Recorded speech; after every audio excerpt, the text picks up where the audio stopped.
அன்பு வணக்கம்.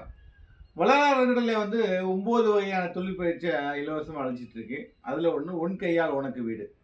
அதாவது உங்கள் கையால் உங்களுக்காக வீடு கட்டுறது. இப்போ அதில் இந்த வண்டி பார்த்தீங்கன்னா 2 வீல் வண்டி. இப்போ ஒரு வீல் வண்டி கூட வந்துருச்சு. ஒரு வீல் வண்டியை அப்படி தூக்கிக்கலாம். ஒரு வீல் மட்டும்தான் கீழே டச் ஆகும். இப்போ 2 வீலுங்கிறனால இதில் கொஞ்சம் சவையாக இருக்குது. இன்னொன்று ஒரு வீல்னா வெயிட்டு கொஞ்சம் நமக்கு லோடு கிடைக்கும்.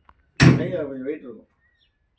அதாவது பெட்ரோல் டீசல் இல்லாமல், எரிபொருள் இல்லாமல், மின்சார உதவி இல்லாமல் நம்ம ஒரு வேலையை எளிமையாக செஞ்சோம் அப்படின்னா அது இந்த பூமிக்கு செய்கிற மிகப்பெரிய விஷயம். அது பூமியை சேதப்படுத்தாமல் பூமியை நம்ம இயற்கையை பாதுகாப்பாக வச்சுக்கிறதுக்கான ஒரு வழி தான் அது. அதுமாரி வேலைகளை இப்போ நம்ம இளைய தலைமுறை விட்டுட்டோம். நிறைய விஷயத்தை விட்டுட்டோம். இந்த மம்புட்டி எடுத்துட்டிங்கன்னா இந்த மம்புட்டி வெட்டுறதுக்கு விஷயம் இருக்குது. மம்புட்டி இப்படி வெட்டுறோம் அப்படின்னா ராசை போகும். இதை சுற்றியில் அந்த மம்படி இப்படி வெட்டணும். சுற்றியில் பார்த்தீங்கன்னா ஸ்ட்ரைட்டாக அடிக்கணும். மம்படி மாதிரி சுற்றியில் வெட்டக்கூடாது. சுற்றியில் பார்த்தீங்கன்னா சுற்றியில் அடினா ஒரு நிமிஷம் சுற்றி இங்கே இருக்குன்னு நினைக்கிறேன். அப்படியே பாஸ் பண்ணிச்சு. சுற்றில்னா இந்த இடம் அடி இப்படி வெயிட் அப்படி விழணும். மம்படி மாதிரி இது வெட்டக்கூடாது.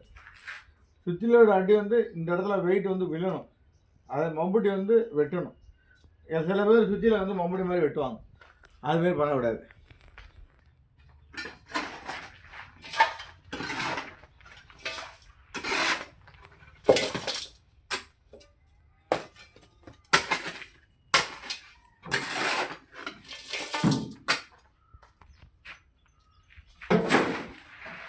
ஜென்ஸுக்கு மம்பட்டி சுற்றியல் இதுமாரி நம்ம ஆயுதங்களை பயன்படுத்தி சில வேலைகள் செய்கிறோம். பார்த்தீங்கன்னா அம்மிக்கல், கொடைக்கல், அம்மிக்கல் இந்த ஒர்க்கெலாம் நம்ம லேடிஸ்லாம் விட்டாங்க. அதனால் அவங்களுக்கு அவ்வளோ ஆரோக்கிய கேடு.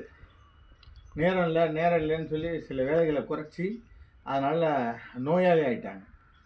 அதெல்லாம் தவிர்த்து நம்ம எலக்ட்ரிக்கல் சாதனத்தை பயன்பாடை குறைச்சிட்டு கையால் செய்கிற வேலைகளை தெளிவாக செஞ்சோம்னா உடம்புக்கு ஆரோக்கியம், நல்ல வலுவான ஒரு இளைஞர்களை உருவாக்க முடியும். நன்றி, வணக்கம்.